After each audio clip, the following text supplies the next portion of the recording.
Hello everyone, thanks for tuning back into the Let's Look Brad channel. So I'd actually had a box of pennies that I had got from the bank probably about 3 or 4 days ago. Just haven't had time to jump on it.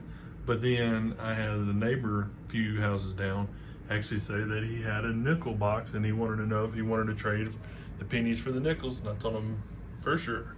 There's a lot easier to go through than it is the pennies. There's a lot more varieties in the pennies, but I do like doing the nickel boxes for, as always, the more nickels and stuff like that. But if I can get some 1938s, I need some good looking 41s, 44s, stuff like that for my collection. So definitely be nice to go through the box here and find some nice oldies. As always, it'd be cool to get some Buffaloes, V nickels if I ever get one. I've had a ton of Buffalo nickels in my boxes, but let's see. There's quite a few old ones in there. There's definitely some old ones there. A lot of good looking ones in here. Anyhow, I'm gonna go ahead and dig into it, and I will bring you back in whenever I find something. Well, I'm a few rolls down and I found a few finds, which I was just gonna bring in real quick to show you. There's a 39, a 41, 46, 48, and a 52. Now, just to mention too, I'm looking for a lot of varieties, a lot of errors on all these coins every time I'm looking through them. Making sure like the 39, I think a 41, 44 and 46, I think possible. I'd have to get a list going, but you can also look for the Henning nickels, being that the backside, basically the R that's up top on Pluribus right here where my finger's at, the R will have a hole. Hang on one sec. Get this out real quick. But the R will basically have a hole right here at the bottom of the R. That's a big identifier to let you know that this would be a Henning nickel. And if you look up the Henning nickel information, it will tell you how somebody was trying to mass produce a lot of the fake nickels and turn around and either resell them or pitch them back out to the society for a little more money than what they were worth. But yet again, like I said, that's something I will be looking for. And they do have multiple years of them also. And mention too, like any of the grease strike through, lamination error, any nickels that I find that will have those in there from any of these on there, I'm definitely going to be pulling out and keeping, just to let you know. I'll bring you in for a quick second. Got a few rolls left. I've been collecting quite a few of the 40s and 50s, so this is going to be all the 50s, the 40s, and these are the original 5 that I showed you at the beginning, being that 39. Like I said, some more of the 40s and stuff, but I need to check through these for the varieties. Like I said, I need to look them up, make sure there's no doubling or D over S, or the Henning nickels for sure, 39 with the doubling on the back, so forth, so on. I do have a few of these nickels, really nice.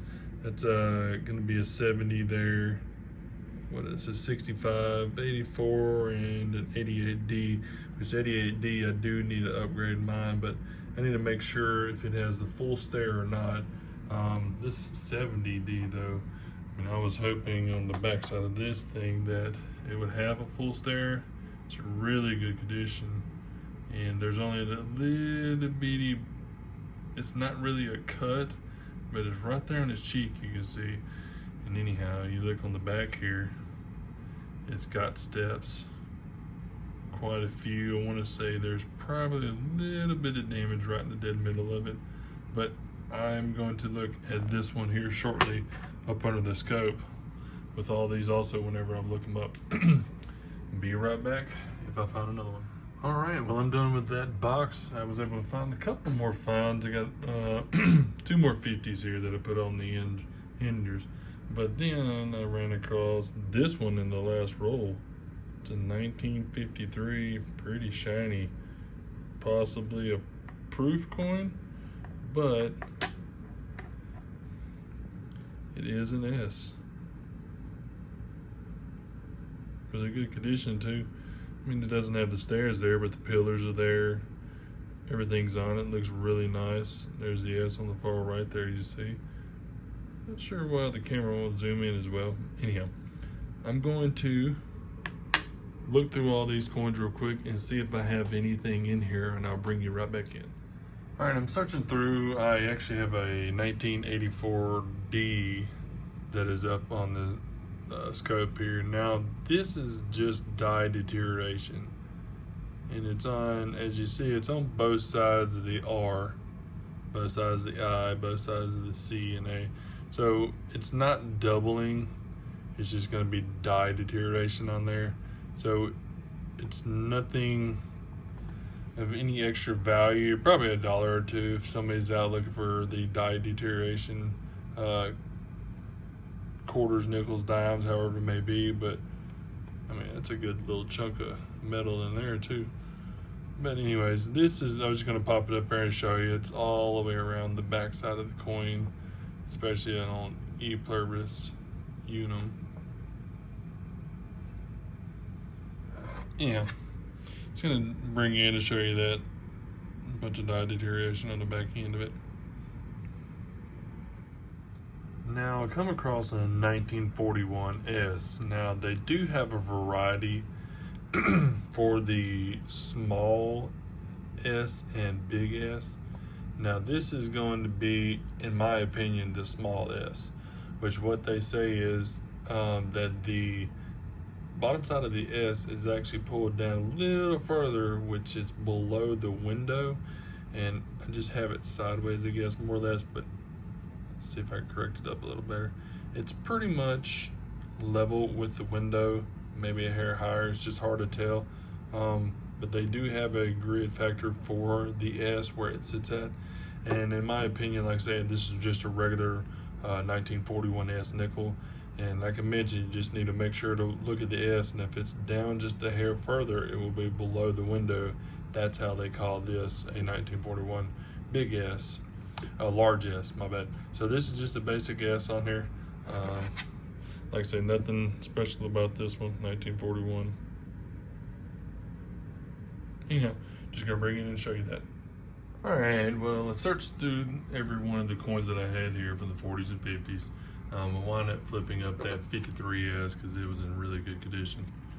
And I definitely don't have a that nice of a 53S. So anyhow, and these three here I need to double check in my box, which I usually have multiple boxes. They're all slated with either quarters, nickels, and so forth. All these are going to be the nickels in here, and then this is going to be the kind of the variety box that I have. I need to move around the war nickels and stuff like that. I think majority of this is going to be halves on one side, and then I've got some dollar coins and quarters in there mixed up. Like I found this one actually online the other day. It's going to be a 1799. Decent condition, really nice dollar. Got the edging on the side. Anyhow, back to it. But the nickels, I was going to show you some varieties of nickels that I found in boxes, and which is really nice. I love going through nickels as much as I love going through quarters, because yet again, there is so many varieties of nickels you can find and quarters I can find. The reason why I hit quarters as much, because of all the silver that I get, all the varieties I get out of there. I really like doing the quarters, plus they're easier to see. So a few videos back, I was able to find a 1929S. Good looking buffalo there. I don't have a whole lot of S buffaloes. This 1938D is really good toning on it. Third feather. And he's got his full horn there. Really nice buffalo nickel. I would love to be able to find some more in the boxes. I've got a lot of non-dated buffalo nickels that I found, but yet again, always cool to find. Let me pull this out just to show you. Now, there's another one I found not too long ago in the video. I want to say this is a grease strike through, or grease strike, not strike through. So you can see it almost looks like it's painted. It's just got a weird layer to it. So I'm definitely gonna say this is even the back is just totally different than the front. So I'm gonna say this is actually a grease stripe, and that's a 1941, which is kind of cool too, because it's definitely an older one. We move over to, this is another variety, FS, right here by my thumb, which is full stair, so 1971, which all of the steps are gonna be up underneath the Monticello building there. Zoom in a little more. It's gonna have a mall across there. There's a couple of dimples right here, which it still shows the stair going all the way through.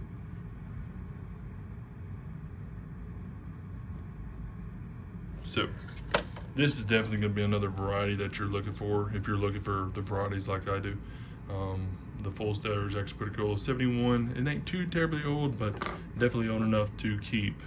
Let's move on to the 58D. Now this was another one I found in the box. All these are going to be the ones I found in the box, but 58D, really good toning on it. Now this one's a bit harder to see, and I'm not positive. I have to get it checked out, but it's the D mint mark, and I'm not for sure if it's the triple D, D over D. It's got a little thickening in there. It's tough to see on here. I'm not really seeing anything on the side as much, but it's a good example of one that might have a D over D, D over D over D, basically. So 58 here, and this is the 58 D over D over D. This is another one I found in the box, really good condition.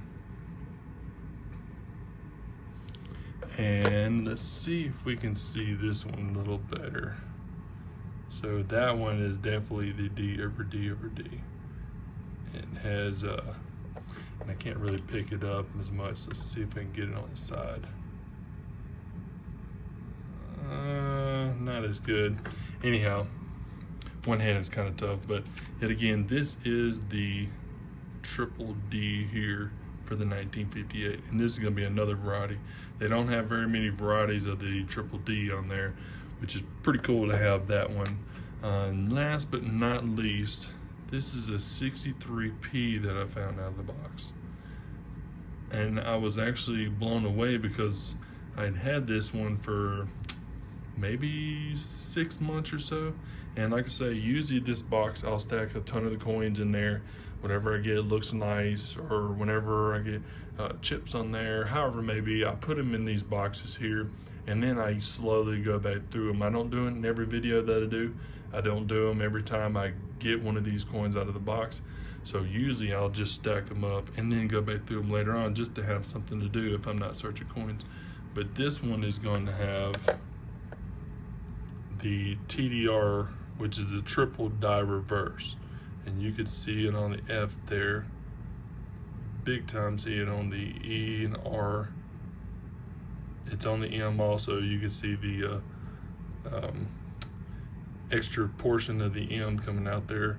And I looked online, it shows the TDR on some examples, but mine's a little different. I had it actually looked at by a coin shop that's right up the road, and it's definitely going to be the TDR version, which is not very much whenever you get these. I want to say this one here might be between 35 and 50 bucks. It's definitely not worth sending off the grade, and that's in, I would say, a 61, 62 grade, and it has all the hair there, all the dimples and everything for it, so it's not scratched up as much. It was circulated, so